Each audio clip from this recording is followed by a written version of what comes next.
நேற்றைக்கு நீலகிரியில் குறிப்பாக இந்த ஸ்ட்ராங் ரூம் என்று சொல்லக்கூடிய இந்த ஸ்ட்ராங் ரூமில் இந்த கேமராக்கள் ஆனது கேமராவினுடைய அந்த விசிபிலிட்டி அந்த திரையை வந்து அந்த குறிப்பாக அந்த கட்சிகள் பார்க்கின்ற அந்த திரைக்கு அவர்களுக்கு 20 நிமிஷமாக அந்த இது டெக்னிக்கல் ஃபால்ட்டுன்னு சொல்கிறாங்க. ஆனால் இந்த மாதிரி டெக்னிக்கல் ஃபால்ட்டெல்லாம் வராமல் பார்க்க வேண்டியது தேர்தல் கமிஷனுடைய ஒரு முறையான பணியாக இருக்கிறது.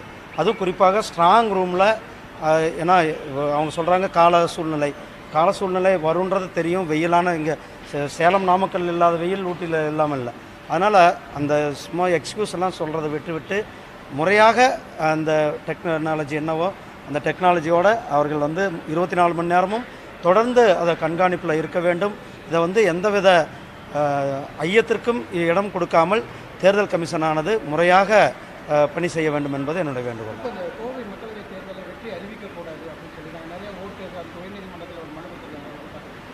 இது வாக்காளர்களுடைய பெயர்கள் பல இடங்களில் விட்டு போயிருக்கிறது. குறிப்பாக பாரதிய ஜனதா கட்சி அல்லது பாரதிய ஜனதா கட்சிக்கு ஆதரவாக வாக்களிப்பவர்கள் அவர்கள் வாக்கெல்லாமே விட்டு போயிருக்கிறது. நீலகிரியிலும் பல இடங்களில் வாக்காளர்களுடைய பெயர்கள் விட்டு போயிருக்கிறது. கோயம்புத்தூரில் நீக்கப்பட்டிருக்கிறது, தென் சென்னையில் நீக்கப்பட்டிருக்கிறது. இதுபோல் தமிழ்நாடு முழுவதுமே வாக்காளர்களுடைய பெயர்கள் நீக்கப்பட்டிருக்கிறது. திமுகவினுடைய தோல்வியை மறைப்பதற்காக அவர்கள் வந்து எங்களுடைய வாக்காளர்களை நீக்கியிருக்கிறார்கள் தான் பார்க்குறோம்.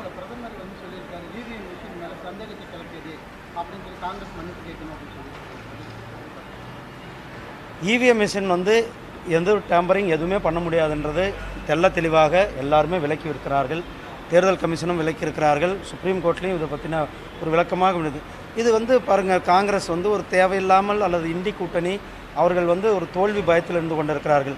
எதையாவது ஒரு ஷிஃப்ட் பண்ணணும், அதுக்காக அந்த இவிஎம் மிஷினை வந்து சொல்லி கொண்டிருக்கிறார்கள். ராகுல் கோயில் அயோத்தியில் மக்களினுடைய ஒவ்வொருவருடைய எண்ணம் 500 ஆண்டு போராட்டம் அங்கே இன்றைக்கு ராமர் கோயில் கட்டப்பட்டிருக்கிறது. இந்தியர்களுடைய ஒவ்வொருவருடைய கனவு நிறைவேற்றப்பட்டிருக்கிறது. அது வந்து அனைவரும் சென்று வழிபட்டு கொண்டிருக்கிறார்கள்.